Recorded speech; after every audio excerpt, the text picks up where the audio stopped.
ഓം ശ്രീ മഹാദേവി നമഃ. ശ്രീലളിത സഹസ്രനാമം സ്തോത്രം 35.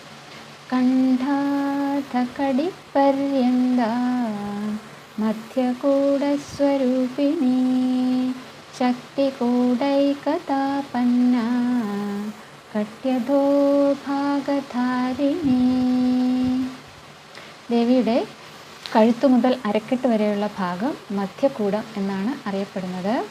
അരക്കെട്ട് മുതൽ പാദം വരെയുള്ള ഭാഗം ശക്തികൂടം എന്ന് അറിയപ്പെടുന്നു. പഞ്ചദശാക്ഷരി മന്ത്രത്തിലൂടെ ദേവിയെ ആരാധിക്കുമ്പോൾ ആദ്യത്തെ 6 നാമങ്ങൾ ഹ, സ, ക, ഹ, ള, ഹ്രി ഇത് വാഗ്ഭവകൂടം എന്നും, സ, ക, ഹ, ള, ഹ്രി ഇത് മധ്യകൂടമെന്നും, ക, ഇ, ള, ഹ്രി ഇത് ശക്തികൂടമെന്നും അറിയപ്പെടുന്നു. ഓം ശ്രീ മഹാദേവി നമഃ.